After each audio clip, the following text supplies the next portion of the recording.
اللہ تعالیٰ نے جن چیزوں کو ایمان سے تعبیر فرمایا ہے وہ کچھ تو ایسی ہیں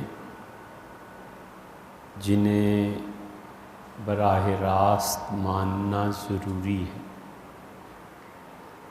اللہ کی توحید ہے، حضرات انبیاء علیہ السلام کی رسالت ہے، تقدیر ہے، وغیرہ وغیرہ۔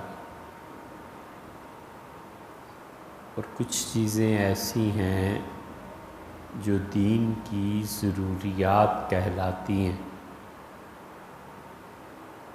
تو نہ صرف ان چیزوں کو ماننا ضروری ہے بلکہ دین کی جو ضروریات ہیں ان پہ ایمان لانا بھی ضروری ہے۔ جو شخص دین کی ضروریات پہ ایمان نہیں رکھتا وہ بھی کفر کا ارتکاب کرتا ہے۔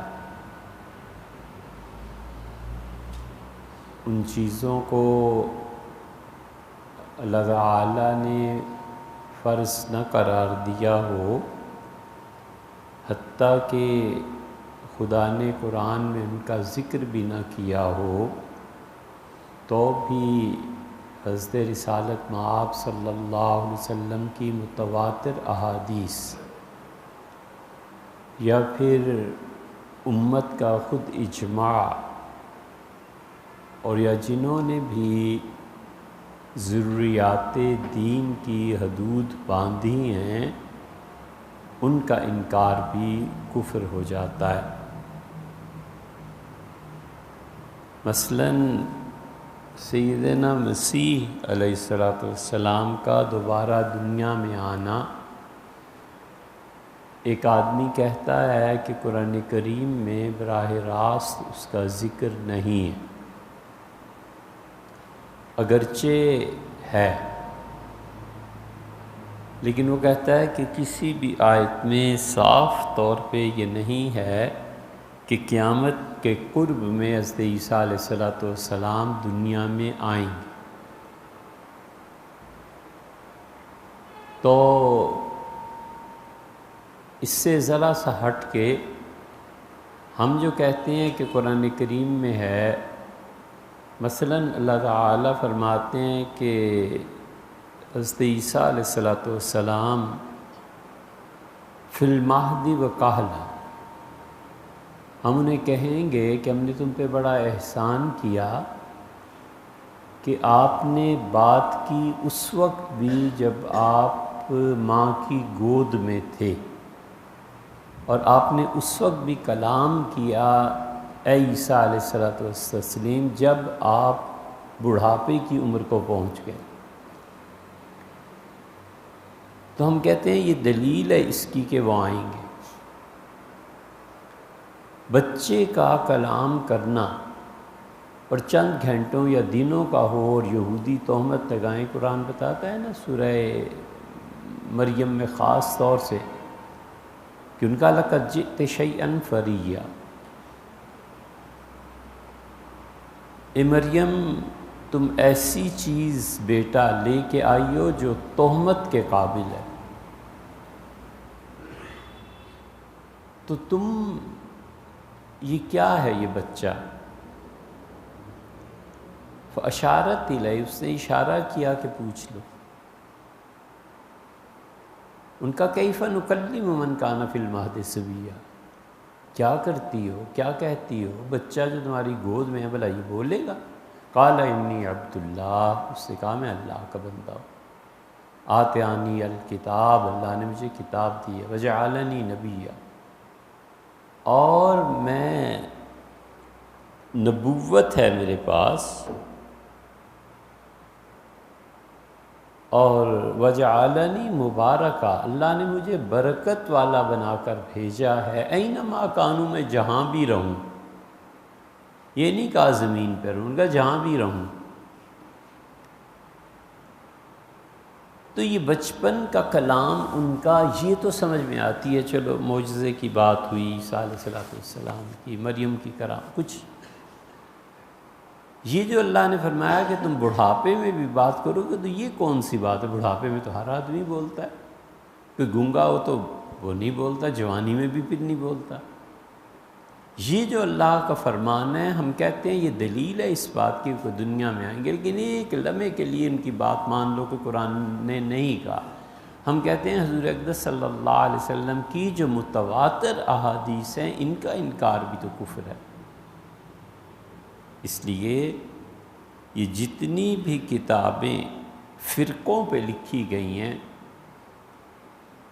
ان میں ہر جگہ ملے گا کہ حضرت عیسیٰ علیہ السلام کی دوبارہ آمد، اس پہ ایمان لانا ضروری ہے، یہ ضروریات دین میں سے۔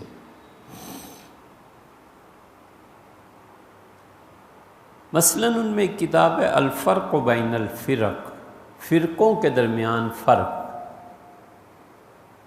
پھر وہ اہل سنہ کے عقائد کی تشریح کرتے ہیں، اہل سنہ کو بتاتے ہیں کہ ہمارے عقیدے کیا کیا ہیں۔ یہ جتنے بھی گمراہ ہیں نا، یہ بجائے اس کے کہ اسلاف پر اعتماد کریں اور یہ سنیں یا پڑھیں کہ مثلا غزالی نے یہ لکھا ہے، امام رازی نے یہ لکھا ہے، نصفی نے یہ فتویٰ دیا ہے، شیخ عبدالقادر جیلانی رحمۃ اللہ علیہ فرماتے تھے، یہ ڈائریکٹ جاتے ہیں کتاب و سنت پہ، جس سے یہ تأثر بڑھتا ہے کہ امت میں اب تک قرآن کو کسی نے سمجھا ہی نہیں، حدیث کو بھی کسی نے نہیں سمجھا، میں پہلا آدمی ہوں جو تمہیں بتانے لگا۔ اسلاف پر اعتماد اٹھا دینا یہ مشن ہے، اور ہر چیز کو ڈائریکٹلی کتاب و سنت سے ثابت کرنا یہ مشن۔ ہم نے کئی ریکارڈنگز کرائیں اس موضوع پہ کہ بالکل صحیح احادیث جن کی شہادت دی ہے صحابہ کرام رضی اللہ عنہم نے، حضور صلی اللہ علیہ وسلم نے بھی فرمایا ہے، اس پہ امت عمل نہیں کرتی۔ کیوں؟ اگر حدیث سے ہی براہ راست لینا ہے تو پھر تیمم کندھوں تک ہونا چاہیے۔ وہ کئی ریکارڈنگز، تو اسلاف پہ اعتماد اٹھا دو، درمیان میں جو کچھ آتا ہے چھوڑو، میری سنو۔ اس لیے یہ جو پرانے اساتذہ باندھ کر رکھتے تھے نا، اور بعض اوقات بڑے سخت جملے کہتے تھے، وہ اسی مرض کی بیخونی تھی کہ آج اگر ہم نے رعایت کی، سخت نہ بولے تو آئندہ آنے والی نسل اس نہج پہ چل پڑے گی۔ سیدنا علی رضی اللہ عنہ، مسلم میں آتا ہے، لوگوں کو کوئی بات سمجھا رہے تھے،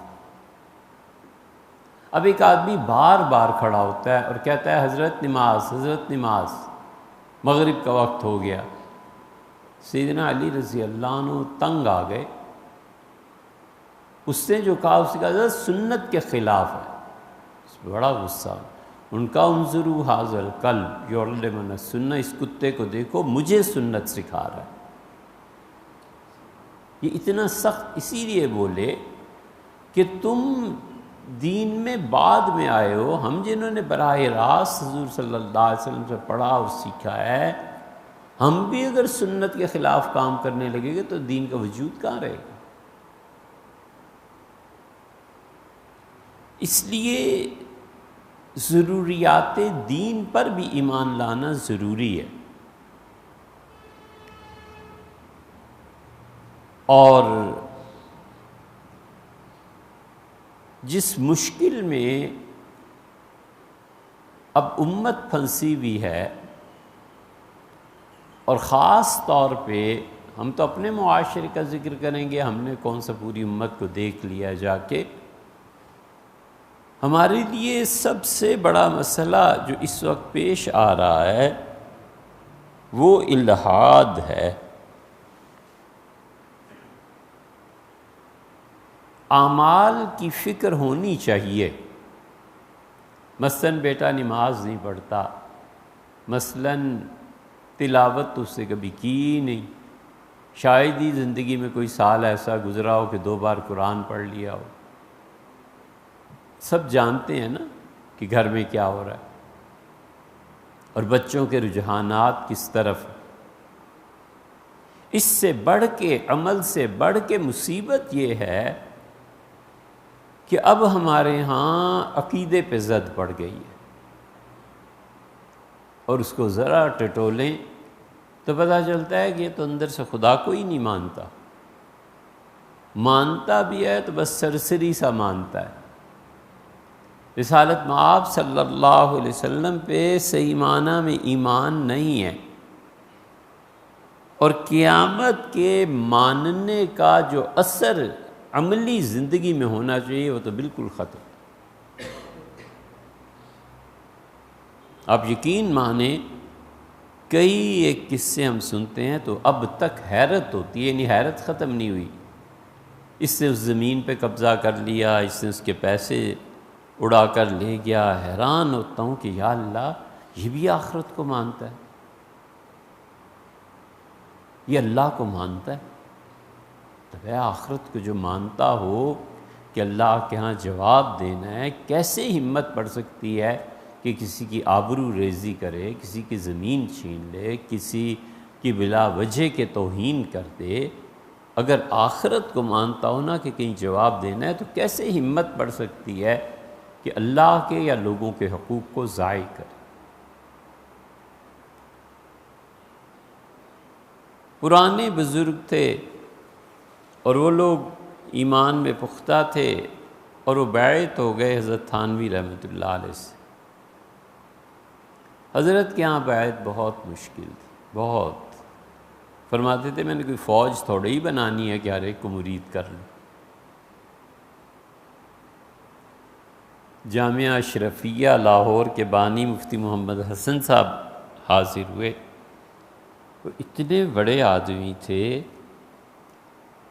کہ ایک دن ٹرین لیٹ پہنچی تھانہ بھون،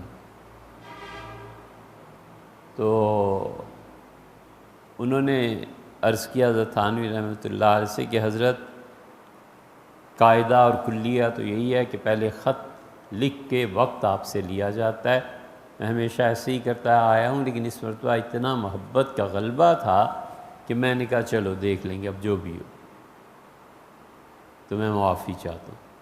فرمایا مفتی صاحب آپ بے فکر رہیے، آپ جب امرتسر اسٹیشن پہ آتے ہیں نا تو آپ کا نور وہاں سے مجھے یہاں تھانہ بھون میں پڑتا ہے۔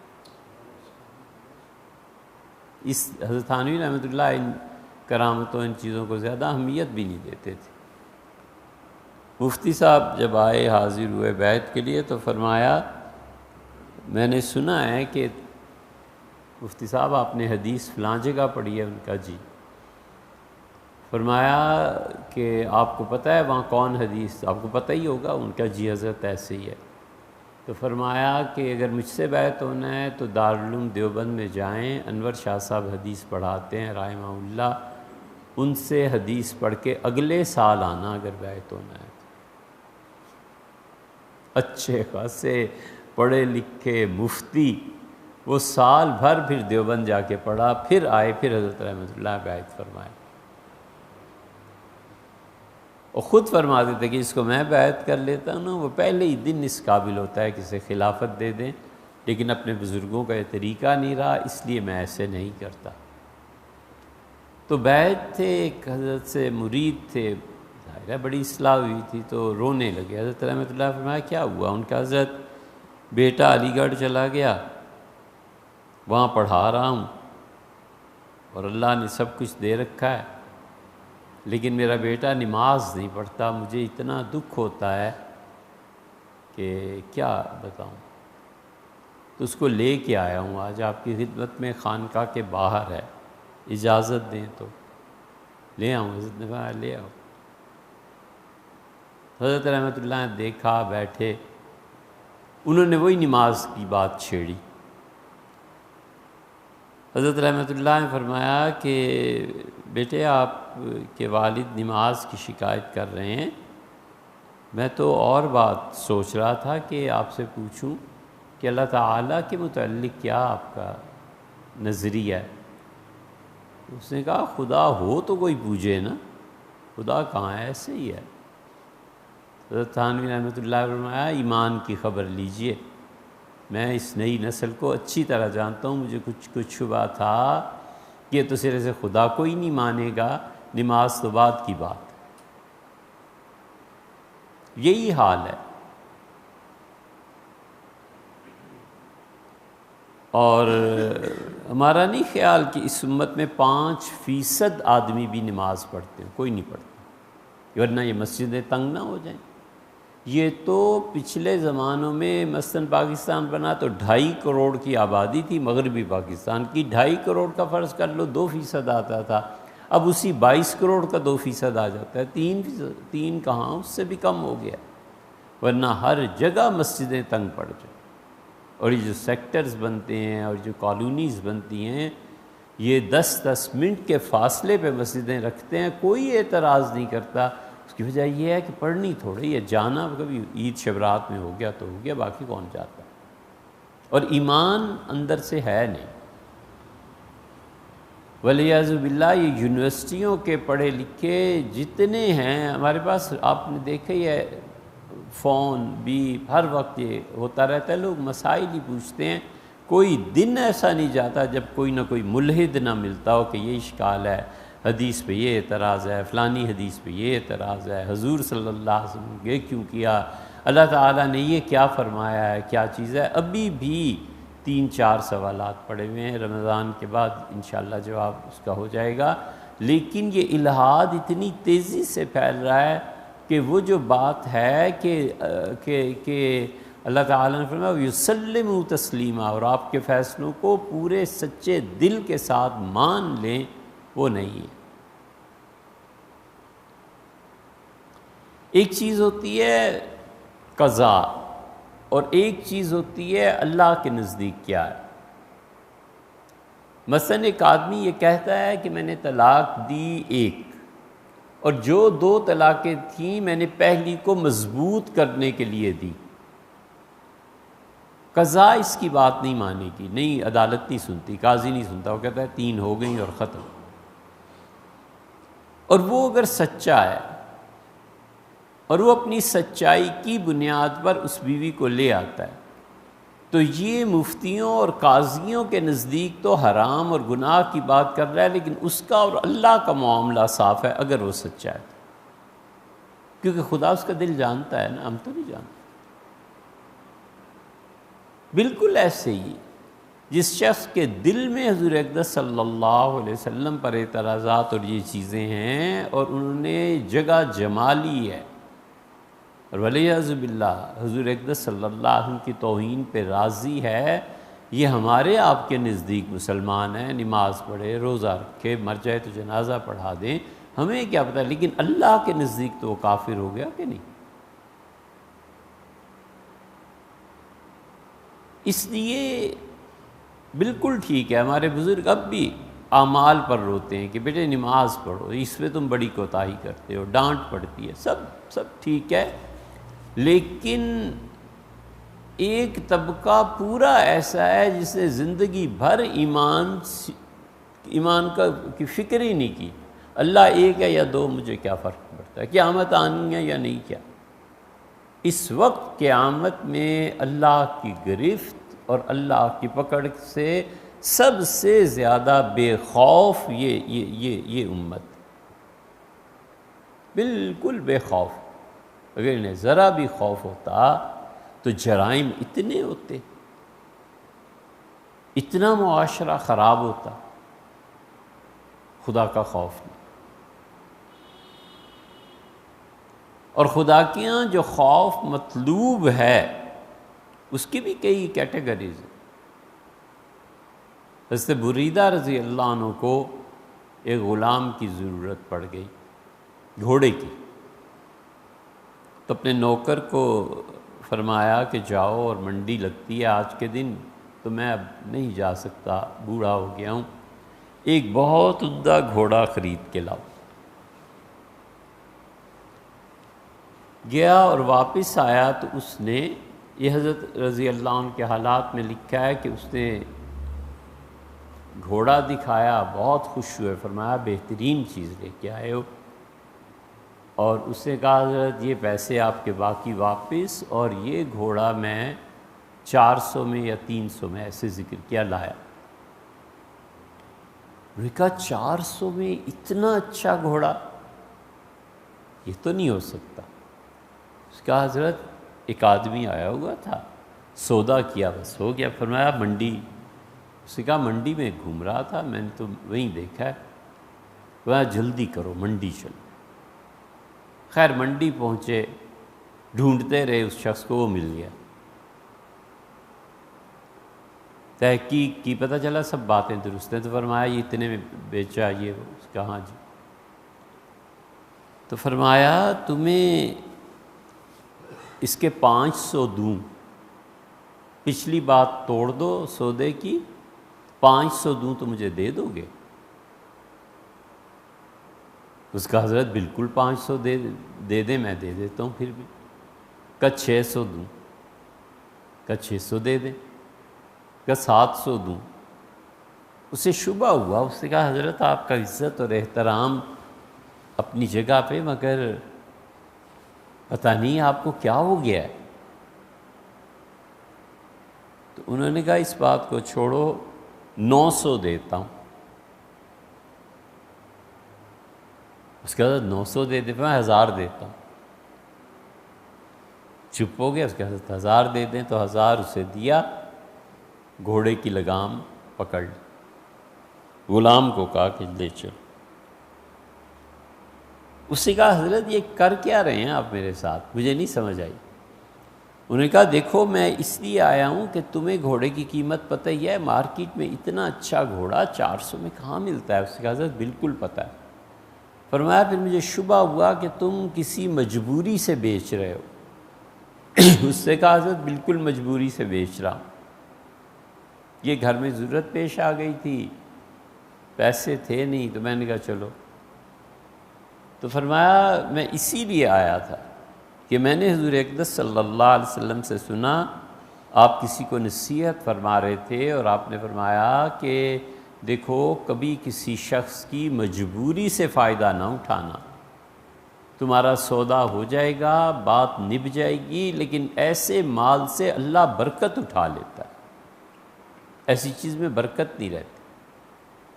تو جب یہ لے کے آیا 400 کا، تو مجھے فوراً خیال آیا کہ یہ مجبوری میں ہی کسی نے بیچا ہوگا، اور میں نے سوچا کہ میں اس سودے کو اصل قیمت تک لے جاؤں، ایسے نہ ہو کہ گھوڑا خرید لوں اور گھوڑے میں اللہ برکت نہ دے اور میرے کام بھی نہ ہو سکیں اور گھوڑا بھی ضائع۔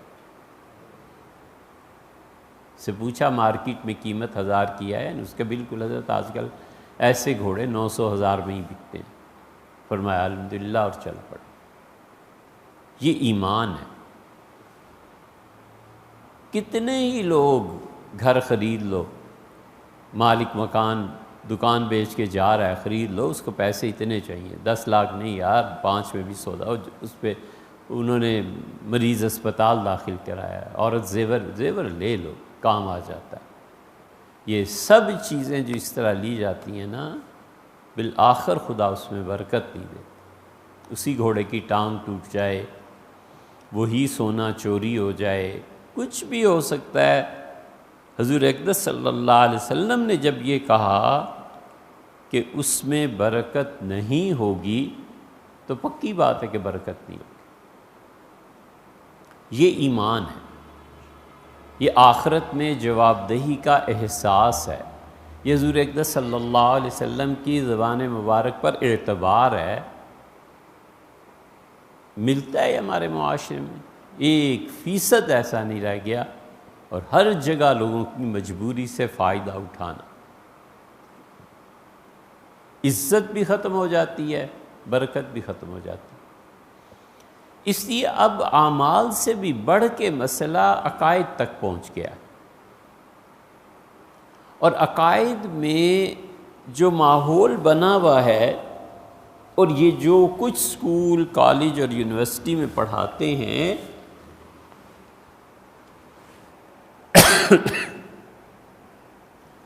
ان میں سے کوئی ایک سبجیکٹ ایسا نہیں ہے جو اللہ کی معرفت پیدا کرے۔ ان میں کوئی ایک چیپٹر ایسا نہیں ہے جو اللہ کی محبت پیدا کرے۔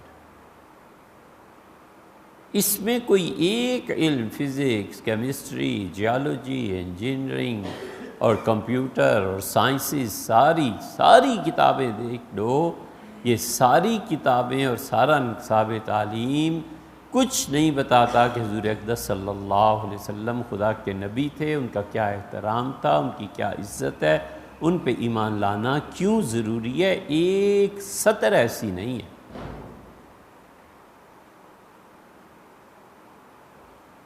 اور اس کے مقابلے میں جہاں سے یہ چیز آنی تھی، ٹیچرز پڑھاتے ہیں نا، وہ ٹیچر خود اس مصیبت کا شکار ہے، اس کا خود اللہ پہ اعتماد نہیں ہے، اس کی زندگی میں خود دین نہیں ہے، تو بچوں کو کیا دے گا؟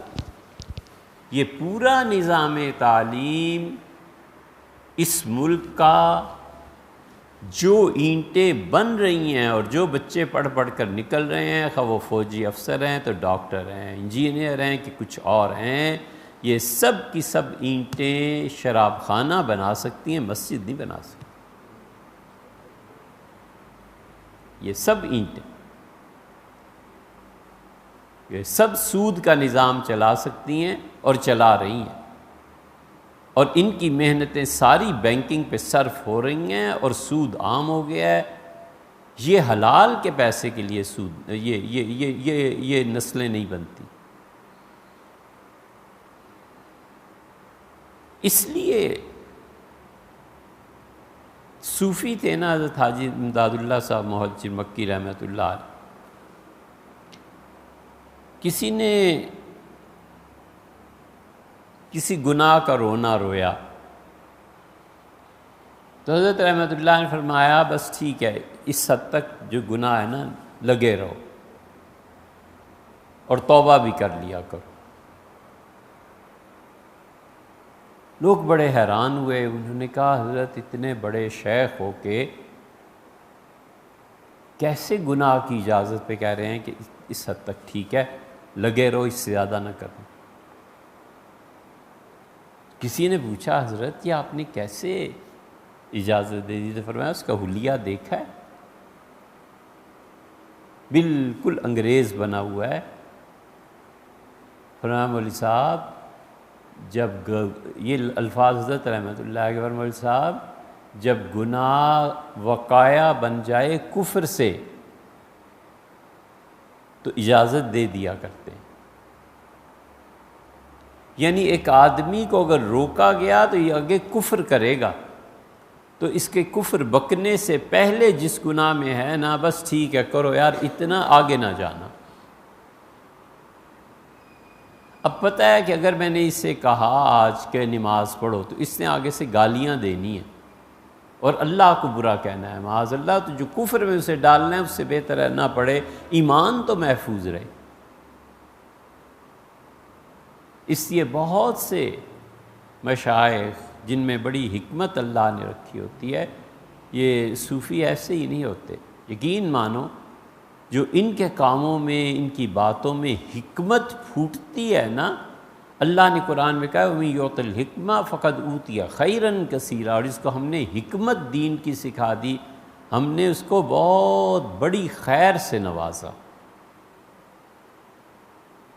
یہ حکمت کی چیزوں میں سے ہے کہ فرمایا گناہ اگر کفر سے بچاتا ہو تو اس کا کر لینا واجب، کفر میں تو نہ پڑے۔ کئی عورتیں ہم نے دیکھی ماڈرن سوسائٹی کی کہ مولوی تو ہر وقت پیسے یہ وہ، کسی وجہ سے ہم سے پوچھا تو ہم نے کہا بی بی اللہ کی راہ میں دے دیا کریں، اللہ تعالیٰ مصیبتوں سے بچاتا ہے۔ یہ وہ پتہ تھا کہ زکوٰۃ کہی اور اس نے دین کے اوپر تنقید شروع کر دی، زکوٰۃ کا نام نہیں لیا۔ آپ کیا کہتے ہیں کتنے پیسے دے دوں؟ بہت آسان ہے بی بی، آپ دیکھیے جو اللہ نے آپ کو دیا ہے سال کے بعد 2.5-3% دے دیا کیجیے۔ اچھا جی ٹھیک ہے میں ایسے کر لوں گی۔ اسے خود نہیں پتا تھا کہ زکوٰۃ کا نصاب کیا ہے، اسے خود نہیں پتا تھا کہ زکوٰۃ چیز کیا ہے۔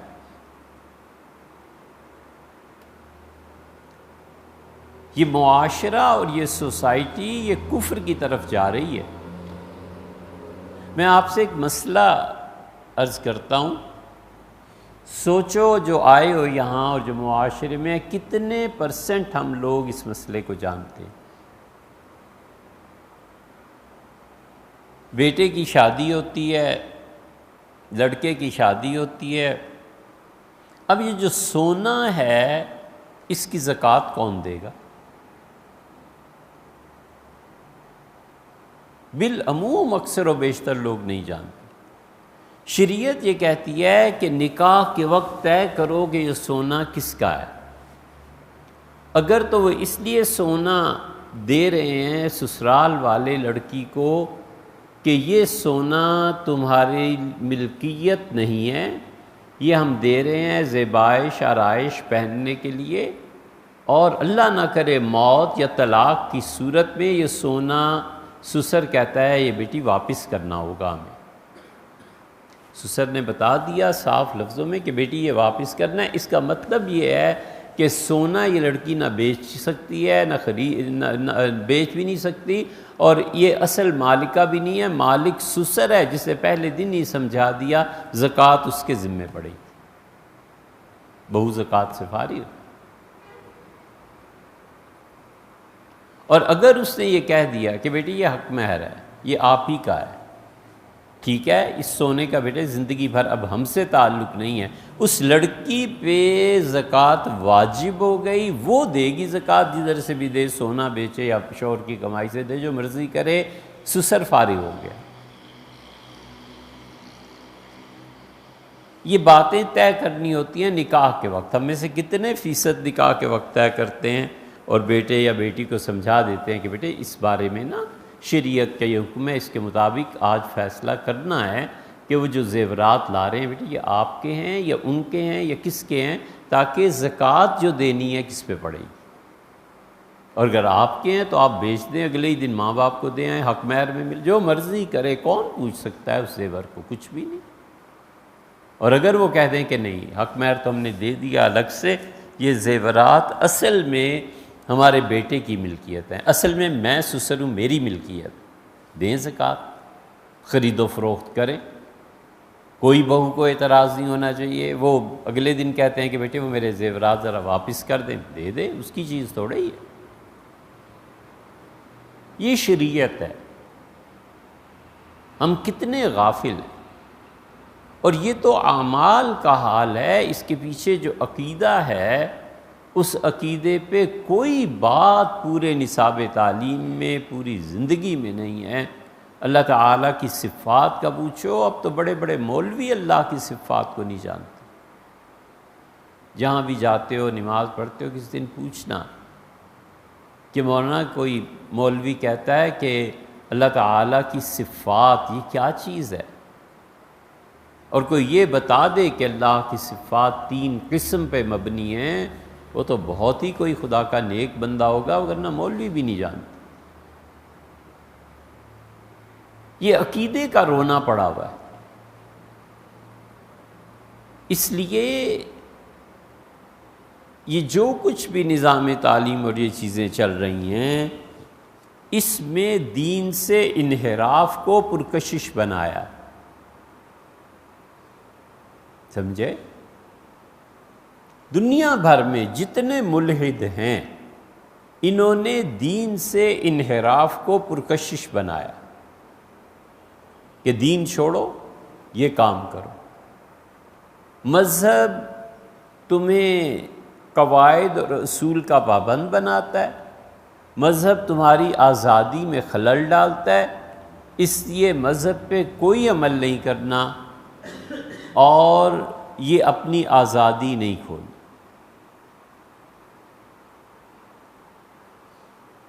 یہی مظاہرہ ہے، زیادہ لمبی بات کیا کریں۔ وہ کراچی میں جو خواتین نے مظاہرہ کیا نا، انہوں نے بھی یہی کہا، خدا بھی سن لے آزادی، محمد سن لے آزادی، پتہ نہیں کیا کیا، اللہ تعالیٰ ہدایت دے انہیں، والیاذ باللہ۔ وہ یہی تھا کہ آزادی چاہیے، تو انہوں نے صرف آزادی ہی کی تحریک نہیں چلائی، اس کو پرکشش بنانا بھی سکھایا۔ کہ دین سے انحراف کرو گے اور دین کو چھوڑو گے تو آزادی ہے، پرکشش ہے۔ نماز تم نے نہیں پڑھنی، زکوٰۃ کی ذمہ داری تمہاری نہیں ہے، نصاب پورا ہے یا نہیں ہے، تمہیں پتہ ہی نہیں ہے کہ حج کس وقت فرض ہونا ہے اور کس وقت نہیں ہونا۔ حج، اب عمرہ، اوہو میرے بال کہاں جائیں گے، میں تو بالکل نہیں جاتا امی، نہ ہو آئیں، بوڑھا ہو جاؤں گا تو کر لوں گا۔ یہ کئی ایک کہتے پھرتے ہیں۔ مذہب جو آزادی کو ختم کرتا ہے، اصول اور قاعدہ یہ ہے کہ مجھے اپنی ضروریات زندگی پوری کرنی ہے اور ضروریات میں مجھے خدا کی کوئی ضرورت نہیں، بس چھٹی۔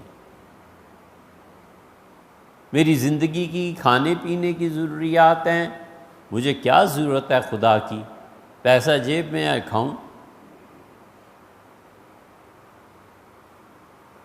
مجھے سفر کرنا ہے، یہ دعائیں پڑھنے مانگنے کی کوئی ہے ضرورت؟ بھلا تو کیا پلین پہ گئے، جا کے اتر گئے، گاڑی لے لی چلے گئے۔ میری ضروریات زندگی کے لیے خدا کی کوئی ضرورت نہیں۔ آپ تو پتہ نہیں کس سوسائٹی میں رہتے ہیں، لیکن معاشرے میں جن لوگوں کا واسطہ پڑتا ہے نا پبلک سے، ان کو ساری چیزیں پتہ ہوتی ہیں۔ مثلا وکیل ہیں، کسی وکیل سے جا کے پوچھو تو بتائے گا کہ آج کل سوسائٹی میں یہ چیز چل رہی۔ ڈاکٹر ہے، ڈاکٹر سے پوچھیں تو ڈاکٹر کہتا ہے جی پہلے ایسے مریض ہوتے تھے، اب ایسے مریض ہوتے ہیں، اب یہ چیز چل رہی۔ قاضی، مفتی اسی کیٹیگری کے لوگ ہوتے ہیں کہ ہر طرح کے لوگوں سے ملنا ہوتا ہے، واسطہ پڑتا ہے۔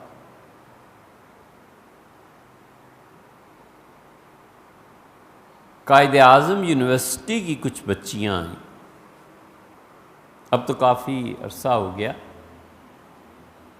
کہ وہاں سے جو بھی لوگ تھے انہوں نے فون کیا کہ نام سنا ہے یہ وہ، تو ہم لوگوں نے کچھ سوالات پوچھنے ہیں دین پہ، اور سہیلیاں بھی ساتھ لے آئیں۔ تو انہوں نے جس بات پہ کئی منٹ تک بحث کی اور تکرار کیا، انہوں نے کہا آخر شادی کے لیے نکاح کی کیا ضرورت ہے، نکاح کیوں کرنا ہے؟ بتائیں نا، آپ جب دونوں خوش ہیں تو اب یہ کیا جاؤ اور کلمہ پڑھو اور یہ وہ۔ تو ہم نے کہا بی بی اب کوئی کلموں کا تردد بھی نہیں کرتا، ہم سب مسلمان ہیں، جب سے یہ ملک بنا ہے تب سے ہم ایسے مسلمان ہوئے ہیں کہ وہ جو کچھ پچھلوں کو ضرورت تھی وہ بھی نہیں رہی۔ اب وہ اس پہ بحث کر رہی ہیں کہ نکاح کی آخر ضرورت کیا ہے۔ اس لیے وہ پرکشش چیز یہ ہے کہ مجھے اپنی زندگی کی ضروریات پوری کرنے کے لیے کوئی ضرورت نہیں ہے دین کی، مذہب کی۔ لطیفہ بھی سنا دوں، نکاح پڑھانا تھا تو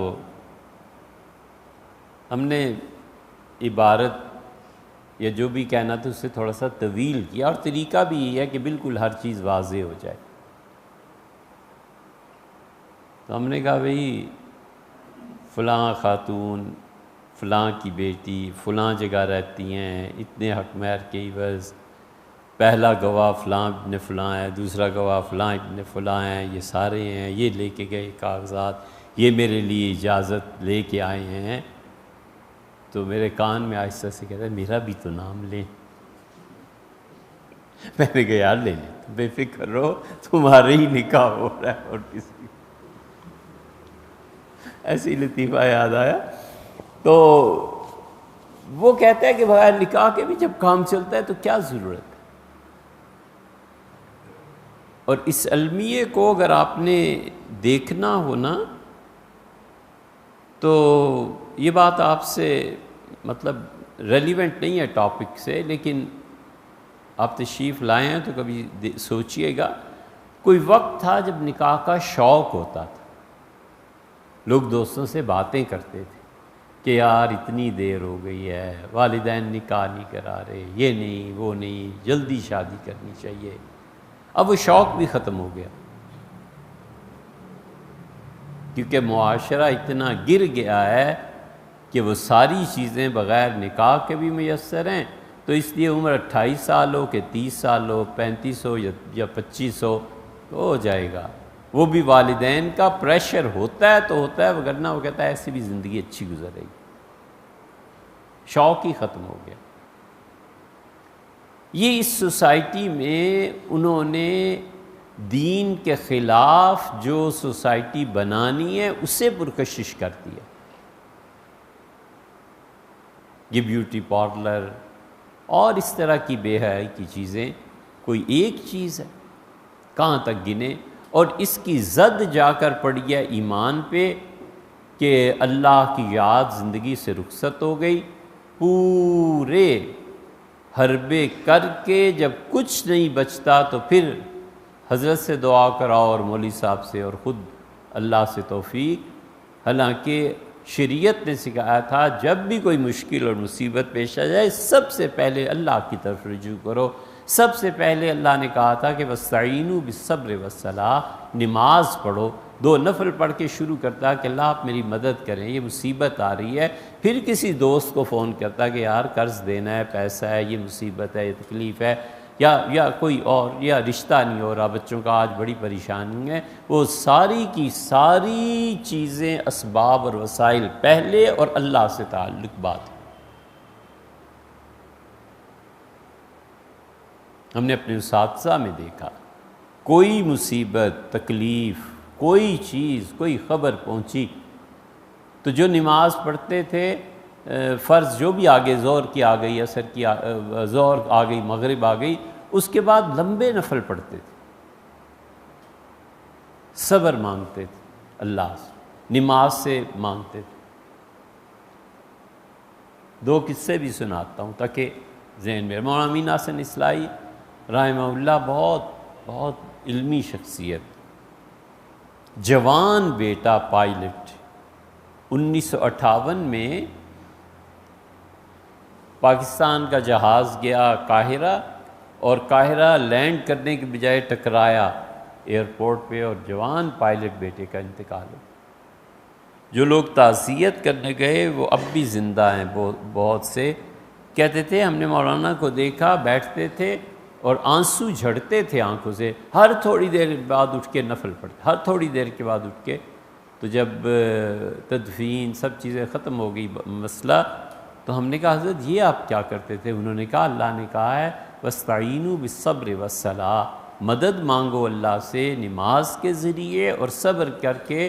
تو میں مدد مانگتا تھا کہ یا اللہ میں تو خود مر جاؤں گا، مجھ پر رحم کر، اور اس صدمے کو برداشت کرنے کی ہمت دے دے۔ یہ زندگی کی بنیادی غلطیوں میں سے ایک ہے کہ مصیبت آ جائے اور اللہ سے رجوع نہ کرے۔ اللہ نے خود قرآن میں کہا کہ ہم نے ان پہ مصیبتیں بھیجیں، قحط بھیجے، اور بارشوں کو روک دیا، سب کچھ لعلہم یتضرعون، شاید کہ یہ آئیں اور روئیں میرے سامنے۔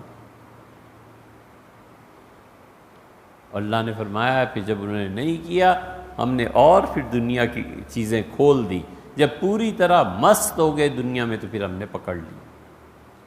فَإِذَا هُمْ مُبْلِسُونَ، ایک جگہ آیا ہے پھر وہ ہاتھ ملتے رہ گئے کہ ہائے یہ کیا ہو۔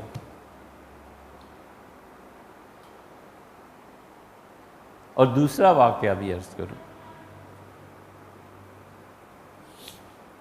ذہن میں آیا تھا دوسرا واقعہ۔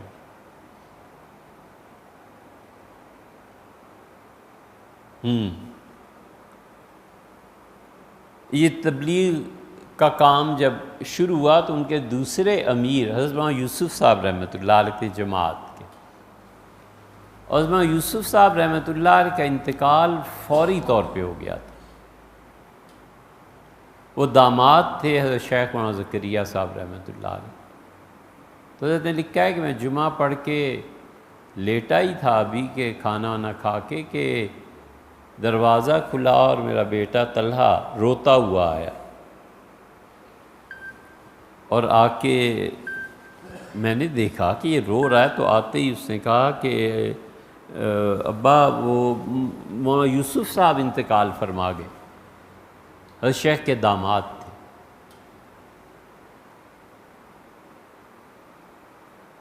کمال کی بات ایسے لکھی، حضرت نے لکھا ہے میرے لیے تو کوئی تعجب کی بات نہیں تھی، کیونکہ کوئی بھی شخص کسی بھی وقت مر سکتا ہے۔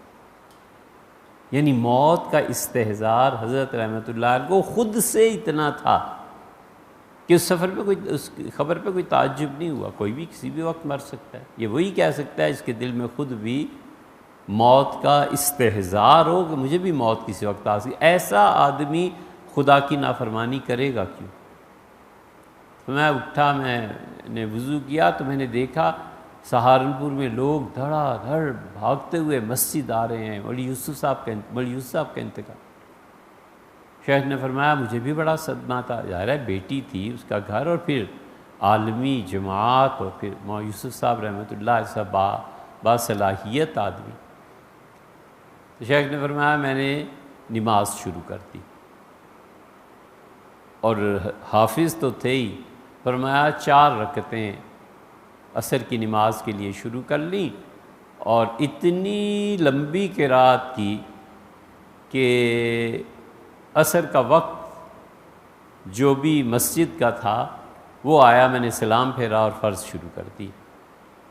اور پھر فرمایا کہ اللہ نے حکم دیا ہے کہ جب صدمہ آئے تو نماز پڑھو۔ تو میں کہاں لوگوں سے بھگتتا پھروں کہ مولانا ایسے تھے اور ایسے تھے اور ایسے تھے، صبر مجھے کرنا ہے تو میں کیوں نہ اس طریقے کو اختیار کروں جو اللہ نے فرمایا۔ میں بہت طویل رکعتیں، اس لیے پرکشش چیز کیا ہے؟ پرکشش چیز یہ ہے کہ جو بھی، اب اس کا کیا تذکرہ کریں والعیاذ باللہ، اور اس کی زد ایمان پہ ایسی پڑی ہے کہ اللہ بھول گیا عقیدے میں، اور جتنا سرمایہ دارانہ نظام ہے اور جتنی الہاد کو قوت دینے والی طاقتیں ہیں، وہ کہتے ہیں تم بھی خدا کو مانو، منع تھوڑی کرتے ہیں، آپ ضرور آخرت کو مانیے، آپ ضرور اذان دیجئے، آپ نماز پڑھیے اپنی زندگی میں۔ ابھی اگلا سٹیپ آئے گا، شاید ہم میں سے تو کوئی دیکھنے والا ہوگا نہیں، لیکن یہ جو چائنا کے ساتھ آپ معاہدے کر رہے ہیں نا، بر صغیر میں ایسٹ انڈیا کمپنی کے بعد سب سے زیادہ خطرناک چیز اب آئی ہے۔ یہ چائنا کے ساتھ جو معاہدے کو ترقی گن رہے ہیں نا، ایک دن آ جانا ہے، انہوں نے کہنا ہے کہ انگریز نے تمہیں اجازت دی تھی کہ نماز روزہ مسجدیں کر لو، ہم تو اس کی بھی اجازت ہے، خبردار کسی نے نماز گھر کے اندر بھی پڑھی۔ یہ وہ دور آئے گا کہ گھر کے اندر بھی نماز نہیں پڑھ سکتے۔ یہ وہاں کے مسلمانوں کے لیے بھی اور لوگوں کے لیے بھی انہوں نے کیا ہے نا، کہ چائنا کی آبادی بڑھ گئی ہے تو ہر مسلمان گھر میں ایک بچہ دیں گے جو ان کی خدمت کرے گا۔ وہ خدمت نہیں کرے گا، وہ بچہ بتائے گا کہ کون سی کتاب ہے، تلاوت ہوتی ہے کہ نہیں ہوتی، نماز مکان کا مالک پڑھتا ہے کہ نہیں پڑھتا، اگر پڑھتا ہے تو مارو اسے۔ یہ اب الہاد اس طرف جا رہا ہے کہ گورے جو کہتے تھے کہ عبادت کرو، بے شک کرو، ہماری مخالفت نہ کرنا، اس لیے انگریزوں نے کبھی کسی عالم دین کو تکلیف نہیں دی، کہا حضرت اپنا کام کریں، ہم سے پیسے لیں اور کام کریں، سیاست میں نہیں۔ جو سیاست میں مولوی آیا نہیں اور جیل کھلی نہیں اور تعذیب اور یہ چیزیں شروع نہیں ہوئیں، یہ اتنی شدید چیزیں تھیں۔ اب آ رہا ہے نا چائنا، تو کہیں گے کہ گھر میں بھی نماز پڑھتا ہے تو اسے مار۔ یہ الہاد کا اگلا ہے سٹیپ جو شروع ہوا ہے۔ ہم چین کے خلاف اس لیے کچھ نہیں کر سکتے، کہہ سکتے کہ پیسہ جو آتا ہے محمد بن سلمان سے اور سعودیہ سے جتنے مدارس پیسے لیتے رہے ہیں، مدینہ منورہ میں حرمین شریفین میں کوئی ایک لفظ بول سکتا ہے؟ کسی نے کہا ہے کچھ؟ جو مرضی ہوتا رہے۔ اس پہ بحث ہوئی ہے البتہ کہ تراویح 10 کر دیں، 20 ہونی چاہیے تھیں، حضرت عمر رضی اللہ عنہ کے زمانے سے 20 چلی آ رہی تھی، اور وہ طریقہ آپ نے ٹھیک نہیں کیا، اور پیغام بھجوائے محمد بن سلمان کو، حضرت جس دن اس نے یہ کہنا شروع کیا تھا نا کہ حدیث خبر واحد ہے اور حدیث کا کوئی اعتبار نہیں ہے، اس دن آپ کو غصہ نہیں ہے، اس دن تو آپ نہیں بولے، تو پورا دین اکھیڑ دیا نا کہ حدیث کا تو کوئی اعتبار ہی نہیں۔ جب حدیث کا نہیں ہے تو پھر قرآن رہ گیا۔ قرآن کا اعتبار بھی میری عقل کے مطابق ہے، قرآن سے جو کچھ میں سمجھاؤں وہ یہ ہے۔ اسلاف بھی گئے اور حضرت رسالت پناہ صلی اللہ علیہ وسلم ان کی تعلیمات بھی کی۔ یہ ابھی بیان آیا ہے جاوید غامدی صاحب کا، ماشاءاللہ پڑھے لکھے آدمی ہیں، ہمیں تو بہت ہی حیرت ہوئی کہ وہ یہ بات ارشاد فرمائیں۔ وہ کہتے ہیں حضور اقدس صلی اللہ علیہ وسلم نے کبھی بھی اپنی حدیثوں کو لکھنے کا، جمع کرنے کا اہتمام نہیں کیا۔ حیران رہ گئی، یا اللہ یہ کیا بات ہوئی؟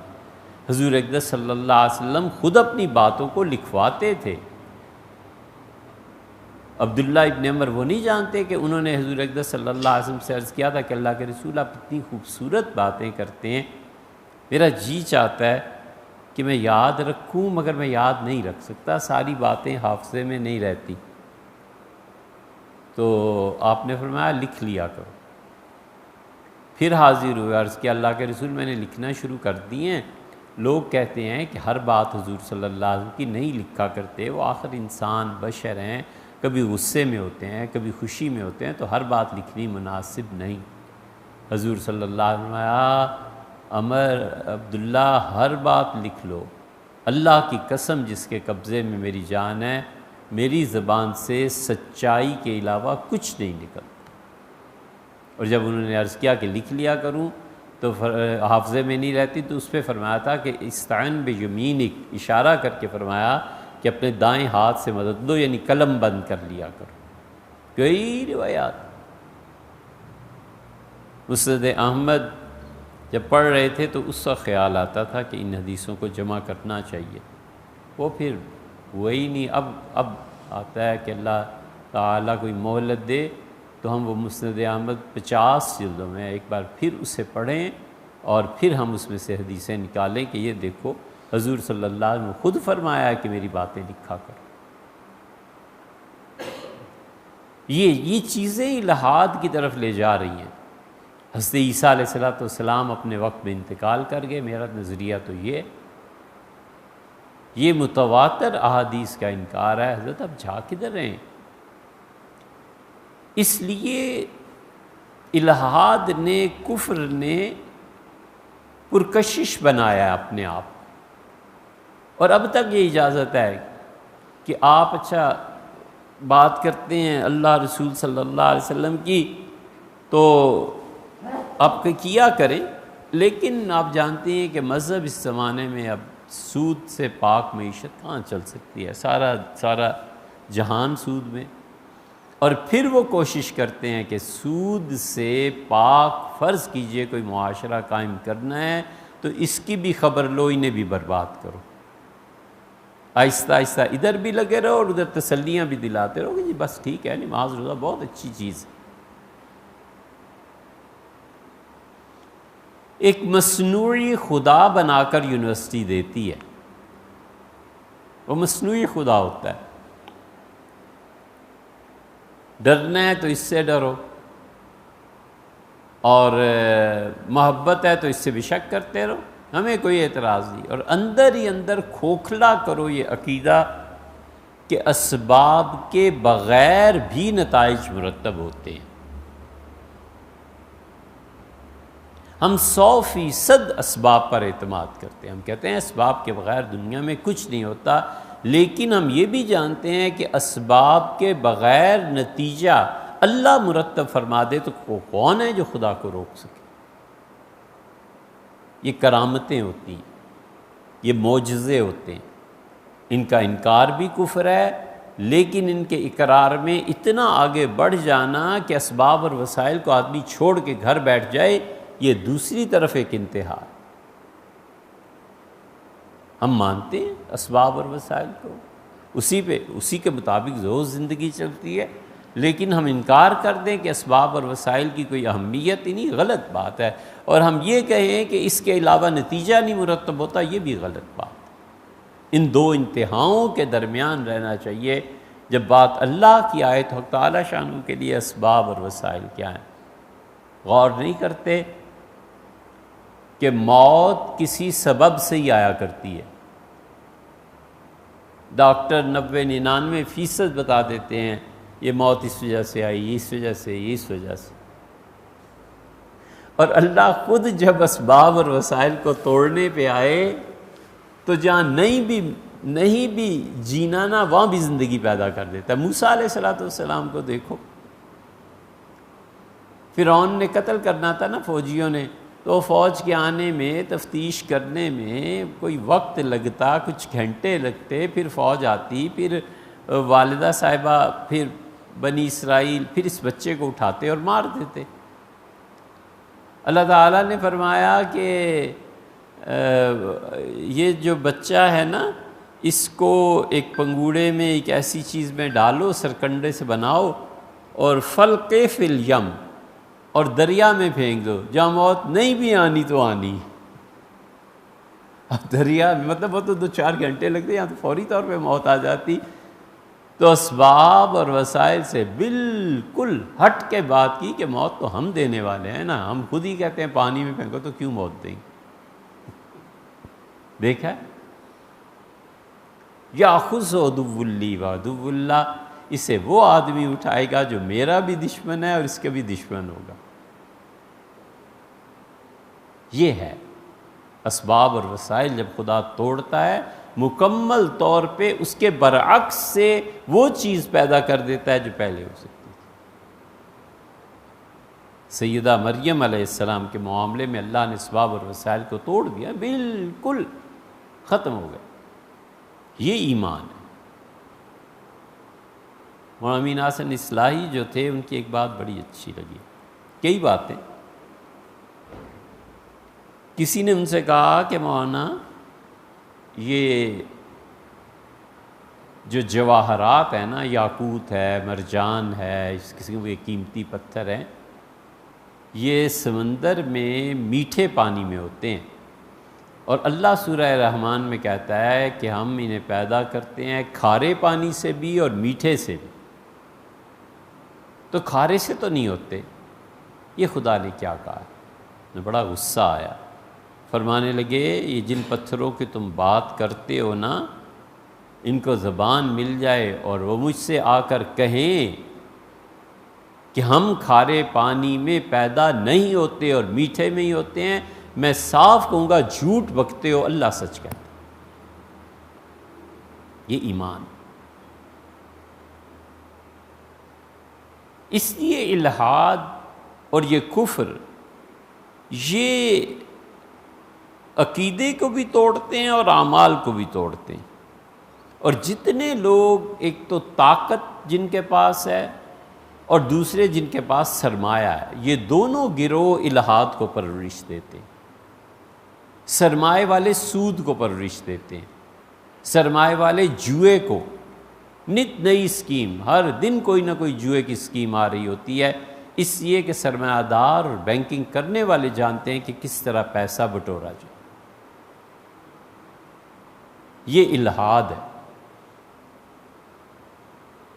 اور دوسری طرف طاقت ہے، قوت ہے، مذہبی طاقتوں کو کمزور کرو، انہیں ایک دوسرے سے لڑنے پہ لگا دو۔ ان مذہبی طاقتوں میں جو شخص متاثر ہیں، جس سے لوگ، اس کو قابو میں لے لو، اس کو پیسہ دے دو، اس کو یہ چیز دے دو تاکہ وہ ڈگمگائے، اور والعیاذ باللہ وہ پھر کفر کرے تو بھی اسے حفاظت ملتی ہے۔ یہ اصل مرض۔ انشاءاللہ اس پہ کل پھر آپ سے کچھ عرض کریں۔